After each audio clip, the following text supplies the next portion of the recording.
Good morning everyone students. आज हम class 10th mathematics में सीबीएसई बोर्ड एग्जाम में जो इम्पोर्टेंट क्वेश्चंस हैं, जो एक्सपेक्टेड क्वेश्चंस हैं कि कौन से क्वेश्चन ऐसे हैं जो बार बार रिपीट होते हैं और जिनके चांसेस ज़्यादा हैं, वो यहाँ पर मैं आपको प्रैक्टिस कराऊंगा। इस सीरीज में सबसे पहले जो क्वेश्चन है सर्कल चैप्टर से है। जैसा कि आप देख सकते हैं इस बोर्ड पर कि ये एक सर्कल है और इसमें हमको गिवन है कि एक्स वाई टेंजेंट पैरेलल है, इस पर पैरेलल है X dash Y dash tangent के, और इसमें हमको प्रूव करना है angle A O B is 90 degree. तो चलिए शुरुआत करते हैं। सबसे पहले हम लिखते हैं इसमें गिवन, इसमें हमको गिवन है कि X Y parallel to X dash Y dash, okay. और इसके बाद जो है एक सर्कल है जिसमें रेडियस है O P O Q, okay. तो एक इसमें सबसे पहले प्रूव करने के लिए हम एक कंस्ट्रक्शन कर लेते हैं, जॉइन ओ टू सी। तो यहाँ पर हम लिख सकते हैं, चाहे आप कंस्ट्रक्शन पार्ट में आप इसको इंक्लूड कर लेंगे या आप सॉल्यूशन में भी डायरेक्टली कर सकते हैं। तो सबसे पहले मैं अब यहाँ पर लिखता हूँ टू प्रूव, मीन्स हमें क्या प्रूव करना है इस क्वेश्चन। जैसा कि गिवन है angle A O B equal to 90 degree, means A O B को राइट एंगल प्रूव करना है। सॉल्यूशन देखो, सबसे पहले हम लिखेंगे इन ट्राइंगल। सॉल्यूशन में पहले लिखेंगे जॉइन ओ टू सी, जॉइन ओ टू सी, ओ को सी से ज्वाइन किया। अब आप यहां पर देखो ए ओ सी एक ट्राइंगल है, A O P another triangle, means इन दोनों ट्राइंगल को हम कॉन्ग्रुएंट प्रूव करेंगे। उससे क्या होगा कि ये जो एंगल है वो इसके इक्वल हमें मिल जाएगा सीपीसीटी से। तो सबसे पहले मैं यहाँ पर लिखता हूँ in triangle A O P and triangle A O C. Congruent prove करने के लिए हमें यहाँ पर जो है साइड साइड साइड, ये साइड एंगल साइड, कोई भी एक कॉन्ग्रुएंसी रूल लगा करके हम इसको प्रूव कर सकते हैं। तो देखिए सबसे पहले मैं यहाँ पर लिखता हूँ A P equal to A C. अब आप सोचेंगे A P equal to A C क्यों है? आपको मालूम है कि A P equal to A C एक थ्योरम है। क्या थ्योरम है? कि tangent from external point on a circle are equal in length. तो ए पी एक एक्सटर्नल पॉइंट है जिसमें ए पी टेंजेंट और ए सी भी टेंजेंट है, इसीलिए A P equal to A C होगा। Second A O equal to A O होगा। ये क्यों है इक्वल? क्योंकि ये दोनों कैसे हैं? कॉमन।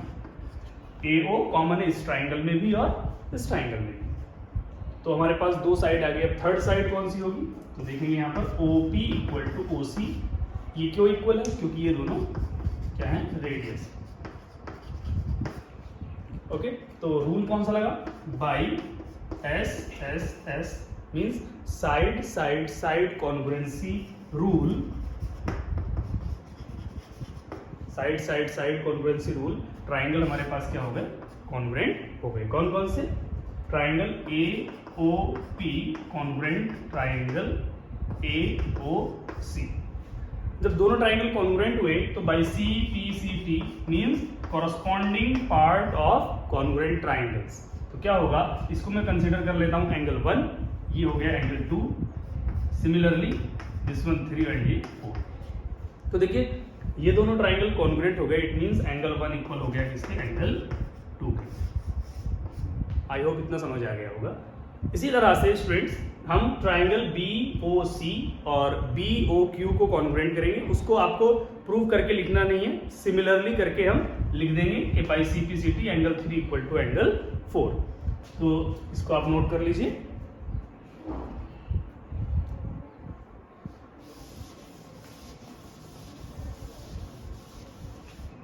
देखिए मैं यहां पर लिख रहा हूं similarly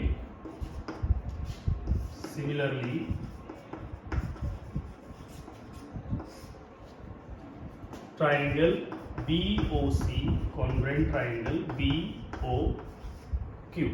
clear? So angle 3 equal to angle 4, ये भी सी पी सी टी से हमको मिल जाएगा। क्लियर? अब देखो 1 इक्वल टू 2 हुआ है, 3 इक्वल टू 4। हमें 2 और 3 का सम प्रूव करना है, क्योंकि 90 हमें ये वाला एंगल प्रूव करना है, और ये किस किस को ऐड करके आ रहा है? Angle 2 and angle 3। आप देख पा रहे होंगे एंगल पी ओ क्यू एक स्ट्रेट लाइन बना रहा है और ये स्ट्रेट एंगल है, मींस 180 डिग्री एंगल है।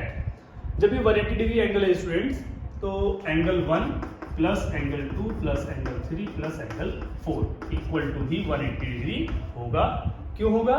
क्योंकि ये जो P O Q straight line है इसी पर ऑल 4 एंगल्स लाई कर रहे हैं, 1 2 3 4। तो हमने इसको जो है सम की फॉर्म में यानी एडिशन की फॉर्म में लिख लिया है। अब देखो 1 हमको नहीं चाहिए, जो प्रूव करना है उसमें 2 और 3 ही हमको चाहिए। तो देखो 1 इक्वल टू हम ऑलरेडी प्रूव कर चुके हैं किसके? एंगल 2 के। तो मैं इसको 1 को रिप्लेस कर रहा हूँ 2 से। 3 हमको चाहिए लेकिन 4 नहीं चाहिए, तो 4 के प्लेस पर भी क्या ले लेंगे? एंगल 3 लेंगे इक्वल टू 180 डिग्री।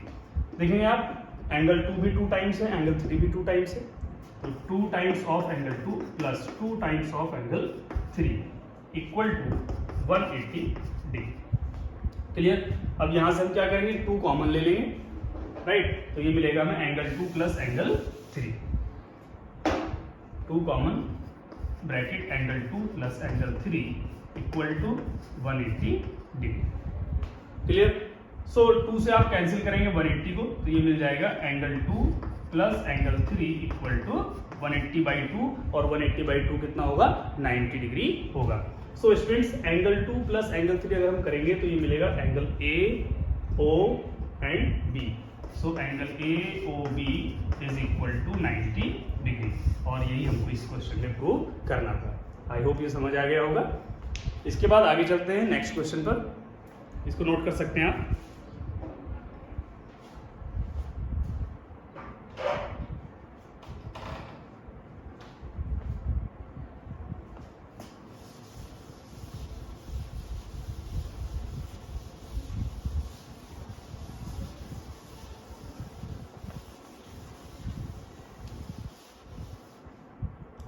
तो नेक्स्ट क्वेश्चन देखेंगे।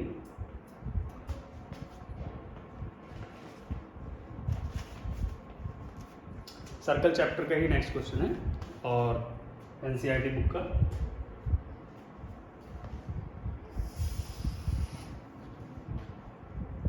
तो ये एक सर्कल है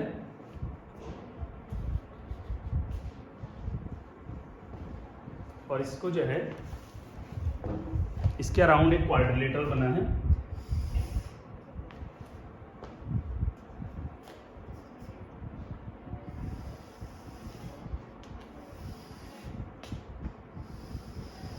इस टाइप से, ओके।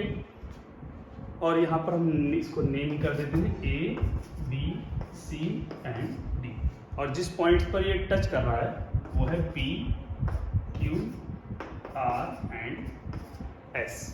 क्लियर?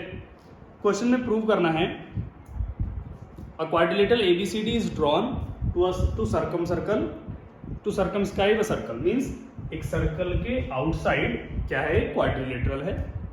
और प्रूव करना है, prove AB plus C D is equal to AD plus BC, ये हमको प्रूव करना है। क्लियर? तो AB प्लस CD मतलब अपोजिट साइड का सम जो है वो another pair of opposite side के सम के इक्वल हमको प्रूव करके दिखाना है। तो देखिए सॉल्यूशन करते हैं इसमें। Tangent from external points on a circle are equal in length, उसी थ्योरम का हम यूज करेंगे। तो आप देख सकते हैं ए एक्सटर्नल पॉइंट है, तो AP will be equal to AS। I am writing here AP equal to AS। और इन सभी का जो रीजन है वो सामने मैं लिखूंगा यहाँ पर अभी। दूसरा BP equal to BQ, BP equal to BQ। Clear? Similarly CQ equal to CR, CQ। और देखो हाँ, इसमें ये ध्यान रखना है, थोड़ा ध्यान क्या रखना है कि BQ में CQ ऐड होगा तभी हमें कौन सी साइड मिलेगी? BC साइड मिलेगी। तो हम CQ को लेफ्ट साइड में नहीं रखेंगे, राइट साइड में रखेंगे। तो CQ इधर आएगा और CR लेफ्ट में रहेगा। और इधर है DR एंड DS, तो DR is equal to DS। I hope इतना समझ आ गया होगा। और इन सभी का रीजन क्या है? Tangents from external points are equal in length.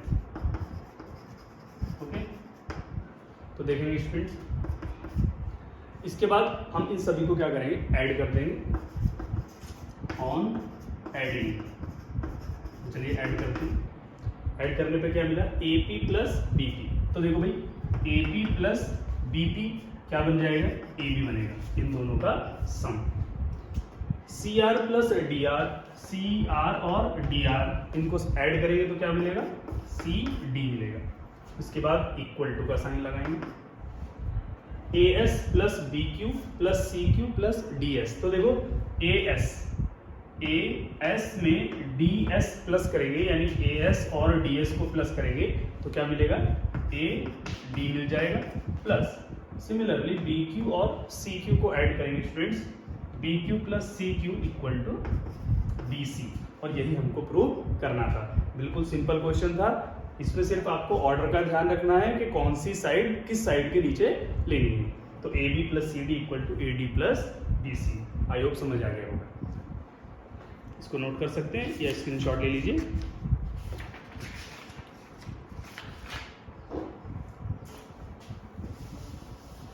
इसके बाद नेक्स्ट क्वेश्चन करते हैं।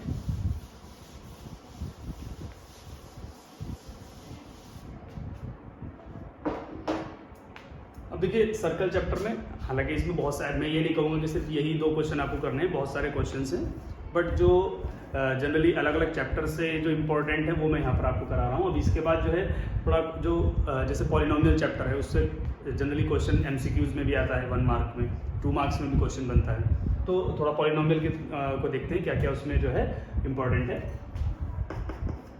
स्टूडेंट्स, एक जो मीन्स CBSE का फेवरेट क्वेश्चन है वो ये है कि P ऑफ x एक पॉलिनोमियल आपको गिवन होगा, P of x equals to 2x² minus 3x plus 7 और 6, कोई भी एक नंबर दे देंगे आपको, और ये एक पॉलिनोमियल हो गया है और आपसे कहेगा कि फाइंड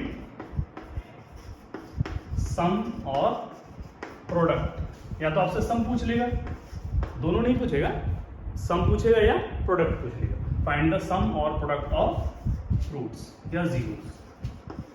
फाइंड द सम और प्रोडक्ट ऑफ जीरोस। तो मैंने यहाँ पर दोनों ही मतलब और में क्या मैं एंड लिख रहा हूँ यहाँ पर, तो दोनों ही हम इसमें फाइंड कर लेते हैं, सम भी और प्रोडक्ट भी। तो देखिए सम ऑफ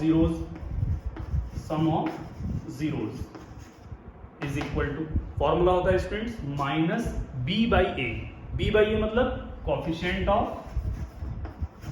किसका, B किसका कोफिशिएंट होता है, X का, upon coefficient of x²।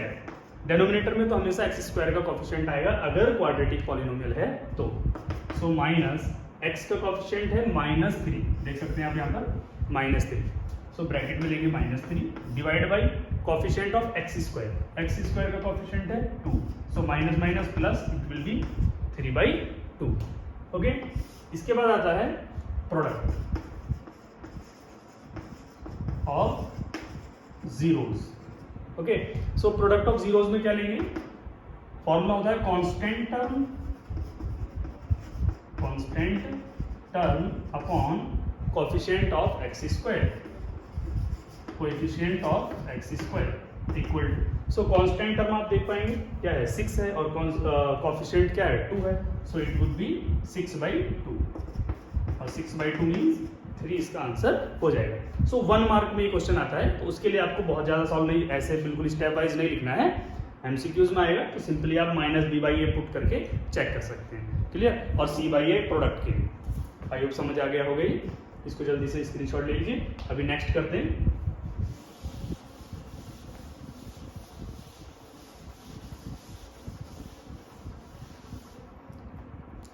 Okay students, एक क्वेश्चन आपको मिलेगा, find the value of k, find the value of k for which the polynomial for which the given value means कोई एक वैल्यू दे देगा, जैसे मैं यहाँ पर लिखता हूँ आपको, मैं देख लेंगे कि for what value of k, for what value of k p of x equal to k plus 1x² minus 2x plus 5 for what value of k px equal to this has a factor x minus 1।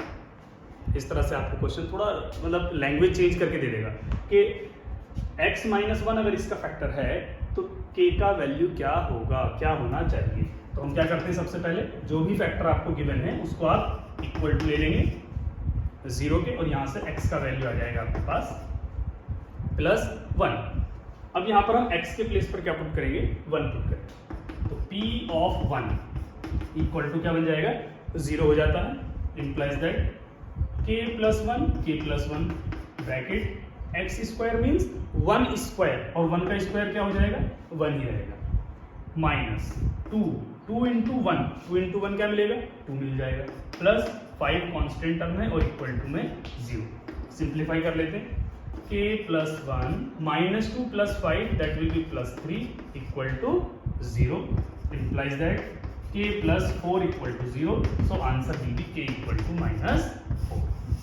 Okay, तो कितना simple question है ये, आपको 1 mark देगा। Okay, so next